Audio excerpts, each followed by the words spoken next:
To, assalamu alaikum, sako cikin gaggawa gare ka Anas Magu, sako cikin gaggawa gare ki Teema ɓingel Yola.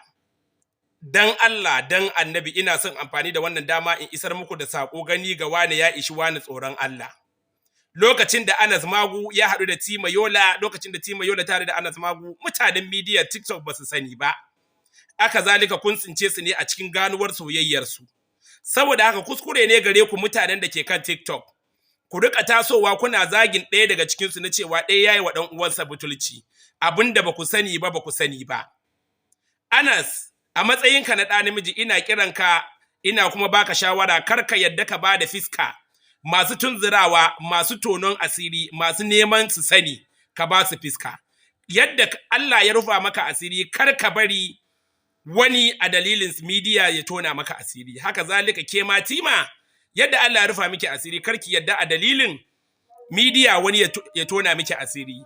Dalili shine anan gani ga wani ya ishi wani tsoron Allah. Kuna kallon abin da yake faruwa a media akan ƴan Saudiya.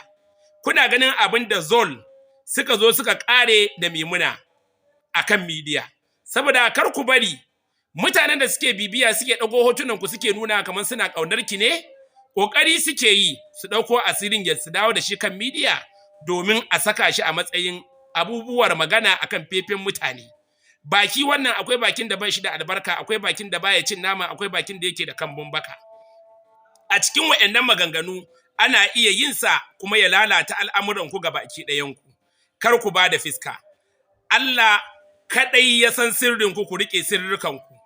Anas Magu ba laifi bane in ya fite nemi wata ƴa mace. Aka zalika Teema ba laifi bane ta fito ta nemi wani ɗa namiji. In dai da maganar aure ne. Muna muku fatan alkhairi, ba wani maganar butulci, namiji ne shi mace ce ita. Ku bar su abinda ba ku sani ba ku sani ba. Saboda haka ka ci gaba da al'amuran kasuwancinka, ke ma ki ci gaba da al'amuran kasuwancinki da harkar ki ta fina-finai. Allah ya muku jagora. Ina roƙonka Anas albarkacin musulunci, ina albarkacin manzon Allah sallallahu alaihi wasallam, Teema Yola, barki Allah, barki annabijo.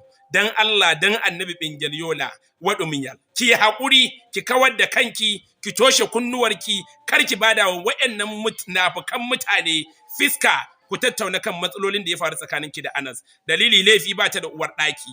Idan Anas yayi magana, za a ga kaman ke kike da laifi. Aka zalika idan ke ma kika yi magana, za a ga kaman shi yake da laifi. To kar ku bada ƙofa, kar ku yadda ku bari makiya su samu abin da suke nema su sa su a fefensu na bidiyo domin haɗa followers.